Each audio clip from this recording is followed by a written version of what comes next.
In accordance with Resolution 80/1 of 19 September 2025, I give the floor to the distinguished observer of the Observer State of Palestine to introduce an address by the head of the state.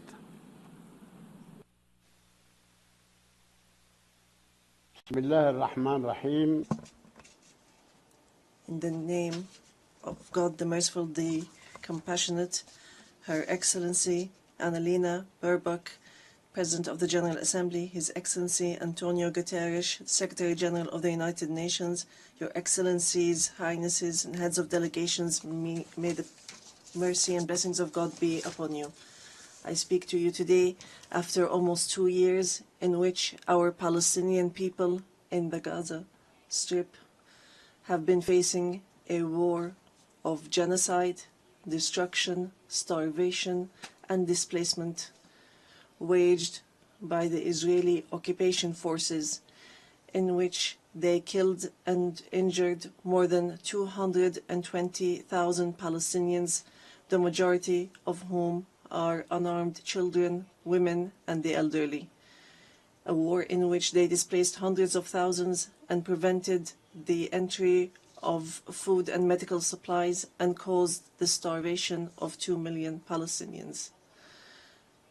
They imposed a stifling siege on an entire people and destroyed more than 80% of homes, schools, hospitals, churches, mosques, facilities, and infrastructure.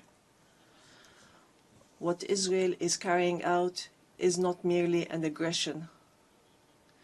It is a war crime and a crime against humanity that is both documented and monitored, and it will be recorded in history books and the pages of international conscience as one of the most horrific chapters of humanitarian tragedy in the 20th and 21st centuries. In the West Bank, including East Jerusalem, the capital of the State of Palestine, the extremist Israeli government continues to implement its settlement policies through illegal settlement expansion and developing projects for annexing settlements.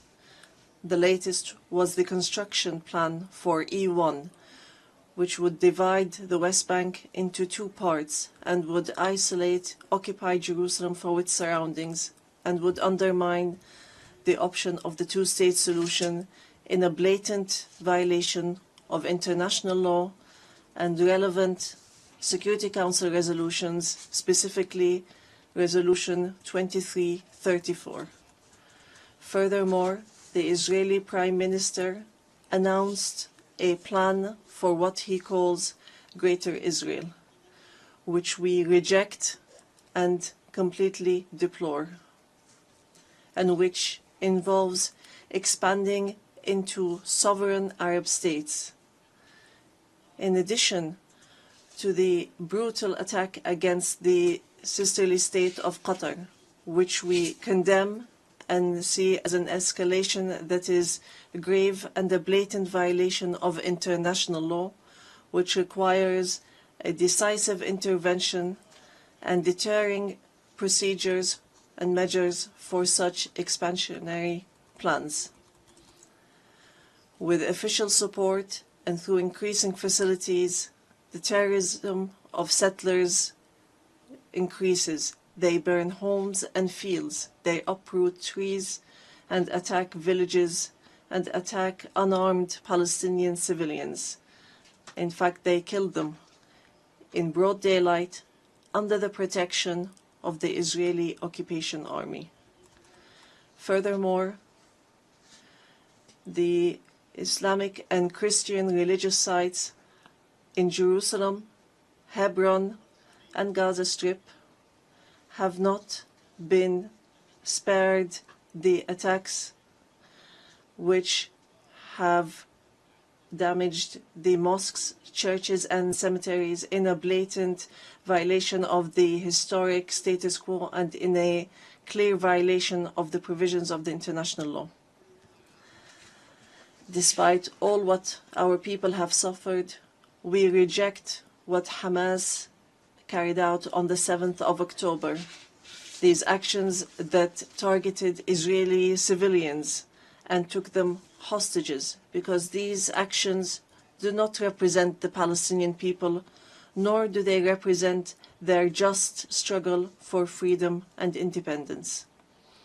We have affirmed, and we will continue to affirm, that the Gaza Strip is an integral part of the State of Palestine, and that we are ready to bear full responsibility for governance and security there.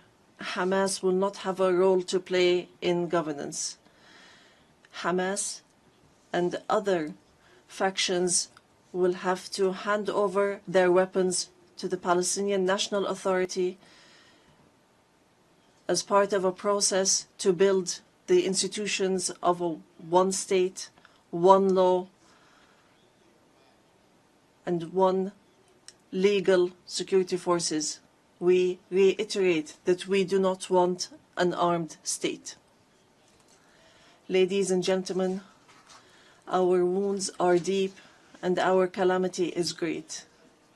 7 million Palestinians are still living the tragedies of the Nakba and displacement since 1948.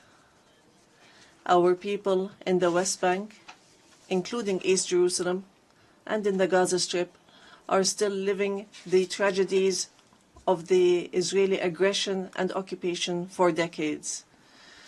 Years that our people have spent under occupation, killing, arrests, and settlement, and the theft of money, property, and lands. And this still continues without any deterrent or accountability. Years of oppression, deprivation, and the protection for the occupier, and enabling the occupier instead of protecting the people under the occupation, and more violations of the rights of our Palestinian people to self-determination, to freedom, dignity, independence, and sovereignty on the land of the occupied state, on the land of the State of Palestine occupied since 1967, including East Jerusalem. More than 1,000 resolutions at the United Nations, not one of them was implemented. There have been many efforts, many international initiatives, without reaching an end to this tragic situation that the Palestinian people are living under the yoke of occupation. In 1993, we signed the Oslo Accords, and we adhered to all its items, and we recognized the State of Israel. Israel, at the time, recognized the Palestine Liberation Organization as the sole legitimate representative of the Palestinian people.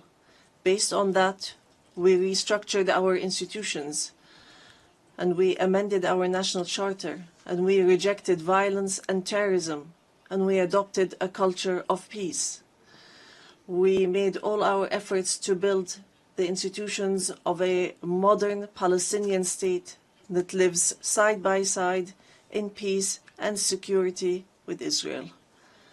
But Israel did not adhere to the signed agreements and has worked systematically on undermining them. Ladies and gentlemen, just 3 days ago, we met at a high-level international conference in New York under the joint chairmanship of France and the Kingdom of Saudi Arabia, with wide-scale international presence and united positions that expressed a genuine international will to put an end to this historic conflict by recognizing the State of Palestine, ending the occupation, and returning hope to both the Palestinian and Israeli people. And here I would like to, on behalf of the Palestinian people, to express our gratitude and appreciation to all the states that recently recognized the State of Palestine, and those that intend to recognize the state of Palestine soon. We urge all the states that have not done so yet to recognize the state of Palestine. We call on supporting Palestine obtaining full membership in the United Nations. It should be noted that we have already recognized Israel's right to exist in 1988 and in 1993, and we still recognize this right. In this regard, we would like to thank France, the UK, Canada, Australia, Belgium, Portugal, Luxembourg, Malta, Monaco, San Marino, Andorra, and Denmark for their recognition of the state of Palestine. We would like to thank all 149 states which had previously recognized the state of Palestine. Our people will not forget this noble position. We would also like to commend the role of the chairmanship of this conference, the Kingdom of Saudi Arabia and France, and also the United Kingdom. We would also like to thank all the states that headed the various working groups and those which participated and continue to participate in the International Alliance for Peace. We would also like to thank the states that are supporting our efforts to stop the genocide and the occupation and achieve peace. We highly appreciate all the peoples and organizations around the world who protested in support of the rights of the Palestinian people to freedom and independence and to stop the war, destruction, and starvation. We reject confusing the solidarity with the Palestinian cause and the issue of anti-Semitism, which is something that we reject based on our values and principles. Within the framework of welcoming the outcomes of the International Conference for Peace, we reiterate today before the General Assembly the following points. First, the need for an immediate and permanent end to the war in Gaza.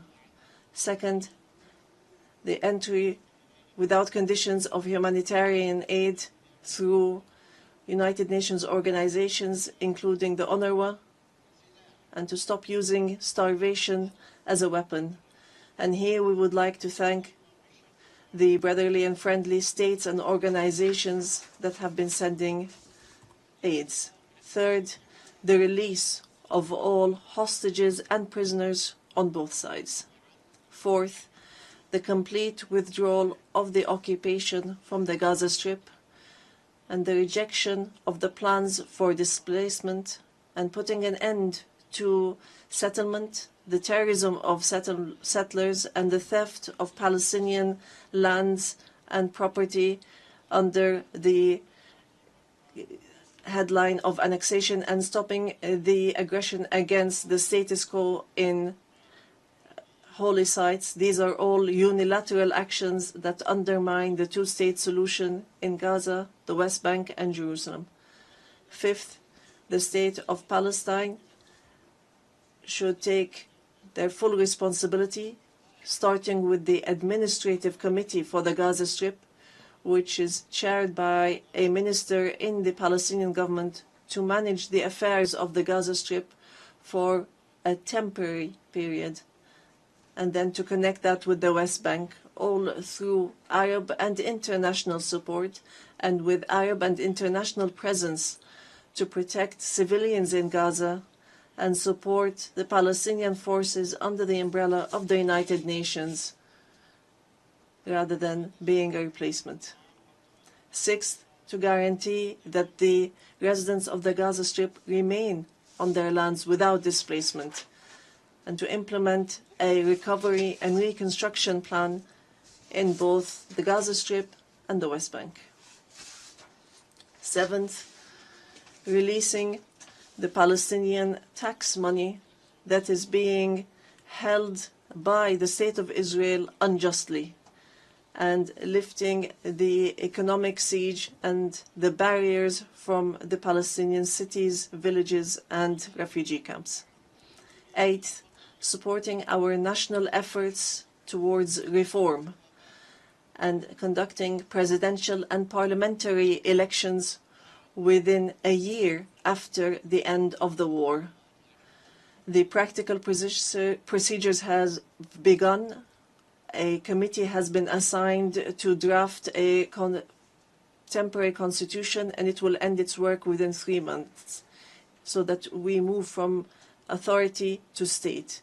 We want a modern and democratic state that abides by international law, the rule of law, and multilateralism, and the peaceful transition of power. And we are extremely keen to empower women and the youth. Ninth, we declare that we are ready to work with US President Donald Trump and with the Kingdom of Saudi Arabia and France, the United Nations, and all partners to implement the peace plan that was approved in the conference that was held on the 22nd of September, in a way that would lead towards a just peace and regional cooperation. Ladies and gentlemen, today we say clearly, peace cannot be achieved if justice is not achieved. And there can be no justice if Palestine is not freed. We want to live in freedom, security, and peace like all other people on earth, in an independent, sovereign state on the borders of 1967, with East Jerusalem as our capital, in security and peace with our neighbors. We want a modern civilian state that is free of violence, weapons, and extremism, one that respects law, human rights, and invests in people, development, technology, and education, not in wars and conflict. The time has come for the international community to do right by the Palestinian people, so that they may obtain their legitimate rights to be rid of the occupation and to not remain a hostage to the temperament of Israeli politics, which denies our rights and continue in their injustice, oppression, and aggression. We are continuing to move forward, and we will continue our peaceful, legal, and diplomatic fight to obtain our rights. In conclusion, we say to our sons and daughters in the homeland, in the exile, and in the diaspora, no matter how much our wounds bleed, and no matter how long the suffering lasts, it will not break our will to live and survive. The dawn of freedom will emerge, and the flag of Palestine will fly high in our skies as a symbol of dignity, steadfastness, and being free from the yoke of occupation. Palestine is ours. Jerusalem is the jewel of our heart and our eternal capital. We will not leave our homeland. We will not leave our lands. Our people will remain rooted like the olive trees, firm as the rocks. We will rise from under the rubble to rebuild and to send from our blessed and holy land the messages of hope and the sound of truth and right, and build the bridges of just peace for the people of our region and the entire world. May the peace and mercy and blessings of God be upon you.